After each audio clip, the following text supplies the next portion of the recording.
Bismillahirrahmanirrahim. Assalamualaikum warahmatullahi wabarakatuh. Waalaikumsalam warahmatullahi wabarakatuh. Kenapa lemas? Belum sarapan atau belum makan siang atau belum menambah makanannya? Belum. Ngantuk juga ya. Oke, kita mulai dulu dengan sebuah nyanyian permainan kecil-kecilan ya. Baik, kalian tahu lagu Tangan di Atas? Tahu. Oke, sekarang kita berdiri semua dan sama-sama bernyanyi. Baik, saya mulai. 1, 2, 3. Tangan di atas menggapai bintang, tangan ke samping burung yang terbang, tangan ke depan ikan berenang, duduk yang rapi siap berdoa. Baik, kita mulai dengan basmalah. Bismillahirrahmanirrahim. Selamat datang di kelas mata kuliah sastra dan gender. Pertemuan kali ini adalah pertemuan kedua. Nah, tetapi sebelum saya mulai, saya akan membaca resensi pada pagi hari ini. Yang namanya dibacakan, silahkan untuk mengangkat tangannya dan berkata hadir. Oke? Yang pertama, Rahmat Anugrah. Hadir. Baik. Faraz Zahira Akarita. Hadir. Uut Sriwanti. Hadir. Riki Amrullah. Oke, Riki di sana ya. Baik. Nah, setelah presensi, kita akan lanjut kepada materi pada pagi menjelang siang hari ini ya. Walaupun sudah siang, tapi semangat kita harus semangat pagi ya. Hari ini kita akan belajar tentang sebuah pengantar dari sastra dan gender, karena pertemuan sekarang itu adalah pertemuan kedua ya, pertemuan kedua kita. Nah, sebelumnya saya akan menyampaikan apa sih yang akan kalian dapatkan dari pertemuan kedua kita, ya. Nah, ini namanya disebut dengan capaian pembelajaran mata kuliah. Jadi, sastra gender dan gender itu bisa kalian gunakan ketika nanti kalian menjadi sudah lulus, kemudian menjadi kritikus sastra atau menjadi ilmuwan sastra. Nah, jadi di mata kuliah prodi BSA itu mahasiswa mampu menguasai teori-teori yang bersinggungan dengan penelitian sastra. Yang kedua, mahasiswa mampu menerapkan teori tersebut dalam penelitian sastra. Yang ketiga, mahasiswa mampu menyampaikan hasil penerapannya melalui lisan dan tulisan. Jadi kalian bisa menulis dan bisa mempresentasikannya secara lisan. Nah, adapun sub CPMK, CPMK yang ada dalam mata kuliah ini adalah mahasiswa mampu mendefinisikan apa itu gender dan sastra. Mahasiswa mampu menjelaskan hubungan antara sastra dan gender secara lisan. Mahasiswa mampu menyampaikan pendapatnya terkait hubungan sastra dan gender. Ada yang ingin ditanyakan? Ya. Jadi diharapkan setelah pembelajaran ini, setelah materi di pertemuan kedua, kalian bisa memiliki capaian ini. Kalian bisa mendefinisikan, kemudian kalian bisa menghubungkan antara gender dan sastra. Kita lanjut. Masih semangat ya? Semangat. Nah, sekarang kita main pertanyaan dulu ya, main pertanyaan dulu, yaitu jawablah pertanyaan berikut ini. Nah, di depan itu ada orang sedang mencari ya, sedang mencari jawaban. Di sebelahnya ada warna pink dan biru. Nah, sekarang aturannya adalah kalau kalian memilih perempuan, angkat tangan kanan. Kalau memilih laki-laki, angkat tangan kiri. Kalau kalian memilih keduanya, angkat kedua tangan. Paham? Paham. Kira-kira apa ya? Penasaran nggak? Penasaran.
Oke. Kemudian menurut kalian siapa sih yang harus mengasuh anak? Oke, ada yang ibu, ada yang dua-duanya ya. Kemudian siapa yang harus mencangkul di ladang? Laki-laki semuanya ya. Tapi sebenarnya yang bisa turun tangan dulu. Tapi bisa nggak sih perempuan itu mencangkul? Bisa. Tapi mati. Nah, kemudian siapa yang menyetir mobil? Siapa sih yang harus bisa menyetir mobil? Laki-laki dong. Oh, laki-laki dong. Tapi semuanya rata-rata laki-laki dan perempuan ya bisa lah, boleh nyetir mobil. Kemudian kalau saya tanya siapa yang bisa hamil? Perempuan. Laki-laki hamil. Ini sudah absolut ya, absolut. Perempuan ya, semuanya sama ya. Tidak berantakan. Kalau siapa yang bisa melahirkan? Oke, perempuan semua ya. Nah, jadi tadi siapa yang benar? Kalau nggak salah, Siska deh. Kayaknya Siska yang betul semua.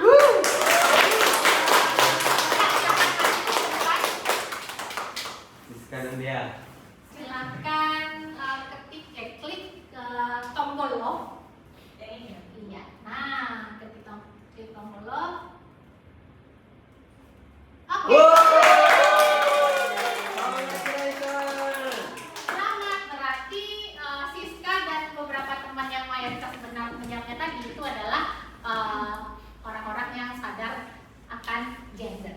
Nah, sekarang kita lanjut materi. Gender itu apa sih? Ada yang bisa memberikan jawaban setelah permainan tadi? Ya, silakan. Peran sosial yang dapat berubah-ubah atau Oke. konstruksi sosial dan budaya. Oke, peran sosial yang dapat berubah-ubah antara laki-laki dan perempuan. Baik, kita lanjut ya. Jadi tadi gender itu adalah peran sosial katanya. Nah, betul, gender itu adalah konstruksi sosial dan budaya tentang peran, perilaku, dan identitas antara laki-laki dan perempuan. Nah, jadi gender itu pastinya berbeda dengan jenis kelamin. Kalau jenis kelamin itu adalah bawaan dari lahir, ya. Sedangkan gender itu dibentuk oleh masyarakat, ya. Perempuan harus seperti apa, laki-laki harus seperti apa. Nah, gender itu bersifat fleksibel dan bisa berubah sesuai konteks sosial maupun budaya. Jadi mungkin peran perempuan dan laki-laki itu akan berbeda di Sumatera dengan di Jawa atau di satu negara dengan negara lainnya. Paham sampai sini atau ada pertanyaan? Paham. Boleh kita lanjut? Boleh. Nah, karena adanya konstruksi sosial tadi, kemudian muncullah banyak permasalahan gender. Ya, kenapa muncul permasalahan gender? Karena ada salah satu gender yang dimarginalkan. Maksudnya bagaimana? Maksudnya tadi kita sudah melihat bahwasannya laki-laki itu dibentuk oleh masyarakat untuk ditempatkan di ranah publik. Sedangkan perempuan itu dibentuk untuk diletakkan di ranah domestik. Perempuan laki-laki bekerja sebagai pencari nafkah utama, perempuan itu mengurus rumah tangga. Nah, kemudian ada lagi, misalnya perempuan boleh menangis, laki-laki tidak boleh bercerita, ya. Nah, hal ini itu menjadi permasalahan gender yang sampai saat ini masih terjadi. Misalnya diskriminasi. Diskriminasi ini upah kerja. Upah kerja buruh perempuan itu berbeda dengan upah kerja buruh laki-laki secara nominal. Katanya karena perempuan gitu, karena perempuan haid, melahirkan, menyusui dan lain sebagainya gitu. Kemudian selain diskriminasi juga terjadi sebenarnya marginalisasi. Karena apa?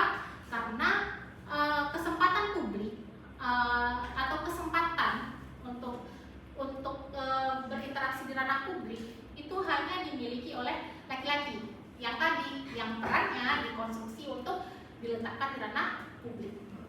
Nah, di sini kita bisa melihat bahwasannya banyak marginalisasi, misalnya ketika kita berpendapat, ya, perempuan itu ketika dia berpendapat itu seringkali tidak didengar. Ya, betul. Karena dia perempuan, karena urusannya ranah domestik aja. Nah, berbeda dengan laki-laki yang dia dikonstruksikan untuk berdiri di ranah publik. Nah, yang ketiga ada stereotype. Stereotype itu apa ya? Saya akan berikan contoh. Ya, kalian pernah naik kendaraan atau biasanya naik motor ya, mahasiswa ya? Atau naik mobil ya? Kalau saya naiknya buruk sih. Buruk. Nah, kalian lihat nggak meme di TikTok gitu? Meme. Meme ya, atau bukan meme ya, video TikTok. Jadi ada ibu-ibu, dia itu mau ke kanan tapi setnya ke kiri. Tiara.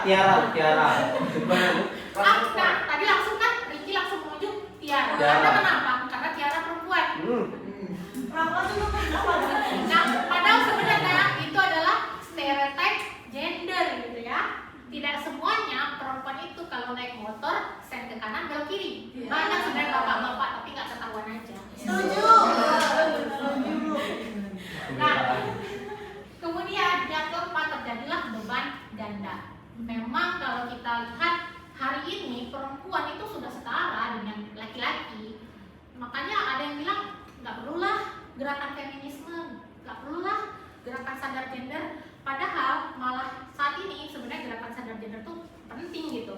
Kenapa? Karena perempuan ketika dia sudah mendapatkan posisinya di ranah publik, dia akan tetap diingatkan. Ingat ya, tugas kamu sebagai istri, ingat tugas kamu sebagai ibu.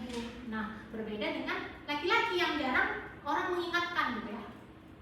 Nah, laki-laki bekerja, pulang main game. Betul. Jangan terus korban. Kok rasanya seperti kenyataan gitu ya. Kebanyakan sih soalnya zaman sekarang kan kayak gitu. Nah, iya, realitasnya seperti itu. Nah, sebenarnya hal seperti itu tidak baik karena itu bisa menyebabkan kekerasan dalam rumah tangga sebenarnya. Ya, karena perempuan itu sudah bekerja, kemudian ada beban ganda lagi di rumah, kemudian itu menjadi hubungan kurang harmonis. Nah, kalau kita kaitkan dengan keislaman, nah berarti benar seharusnya Islam itu melihat adanya kesetaraan ya antara perempuan dan laki-laki. Nah, saya punya satu ayat yang akan saya kutip. Ini surat Al-Ahzab ayat 35.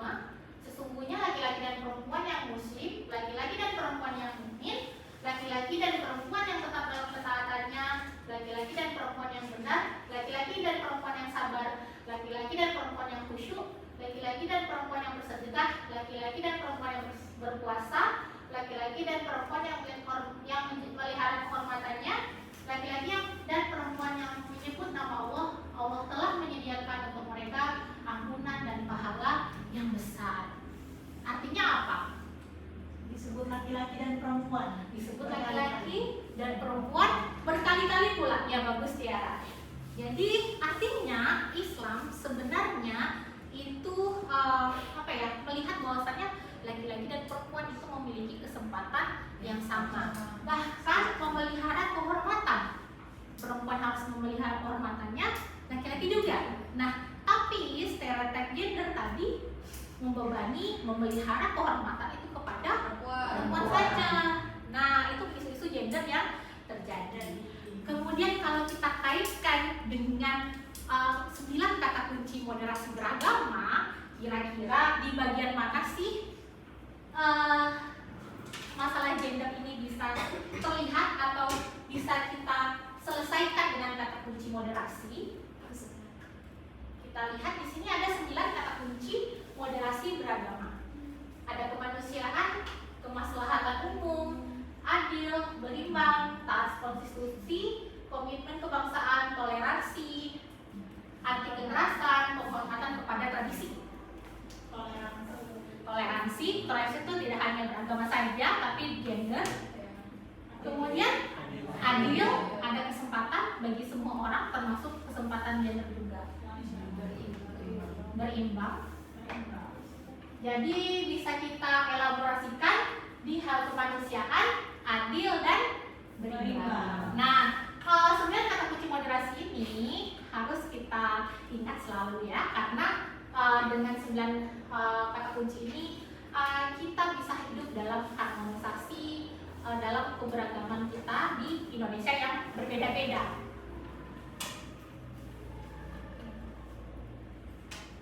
Nah, kemudian sekarang adalah apa itu sastra? Kenapa sih penting menghubungkan sastra atau menghubungkan gender dengan sastra? Ternyata karena sastra itu adalah cerminan realitas sosial. Nah, sastra itu merefleksikan norma, nilai, dan struktur sosial. Jadi ada yang mengatakan karya sastra kan hanya untuk senang-senang aja, dibaca saja selesai. Tapi sebenarnya karya sastra itu adalah ciptaan manusia. Artinya sastra dihasilkan dari apa yang dirasakan oleh penulis, yang dialami oleh penulis, dan ada juga ide yang ada di dalam pikiran penulis. Nah, dituangkanlah ke dalam karya sastra. Artinya karya sastra itu tidak hanya soal hiburan. Karya sastra itu adalah realitas kehidupan sosial kita. Nah, dalam kajian gender, sastra merupakan sebuah paradigma. Nah, jadi banyak karya sastra yang bercerita atau yang memotret isu-isu atau permasalahan gender di masyarakat kita. Nah, apakah paham sampai sini? Paham. Jadi sudah kelihatan ya kenapa gender itu berhubungan dengan Sastra. Karena apa? Karena sastra adalah Cerminan kehidupan. Oke, karena sastra adalah cerminan kehidupan, cerminan realitas dari sosial masyarakat. Baik, kita lanjut. Nah, sastra juga bisa digunakan sebagai alat kritik. Penulis bisa menggunakan sastra untuk menyampaikan ide terkait gender. Nah, kemudian penulis juga bisa mengkritisi permasalahan gender yang terjadi dalam masyarakatnya. Ya, jadi selain sastra itu adalah cerminan, sebenarnya sastra itu adalah alat untuk apa ya namanya? Alat untuk menyampaikan pemikiran kita, dan kaitannya dengan gender adalah alat untuk menyampaikan apa yang permasalahan gender. Kita lanjut. Nah, inilah 2 contoh karya atau penyair novelis Arab yang karyanya itu bercerita tentang permasalahan gender. Yang sebelah sana ini, yang di sini, ada yang tahu? Ini Nawal Saadawi, ini Trotuar Sur. Nah, mungkin yang paling terkenal adalah ini ya, Imro'ah Indah Tokohi Silver, atau dalam bahasa Indonesianya Perempuan Titik Nol, atau dalam bahasa Inggrisnya Woman at Point Zero. Nah, sudah novel-novel ini sangat bercerita tentang gender, tentang bagaimana perempuan di Arab, terutama di Mesir itu dimarginalkan. Nah, tidak mendapatkan kesempatan yang sama dengan laki-laki.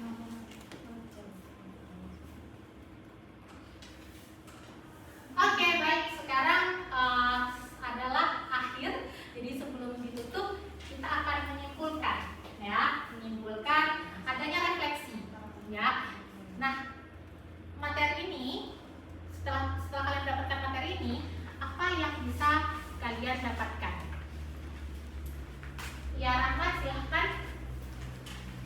Yang saya dapatkan, jadi kan saya kan belum pernah belajar nafas itu.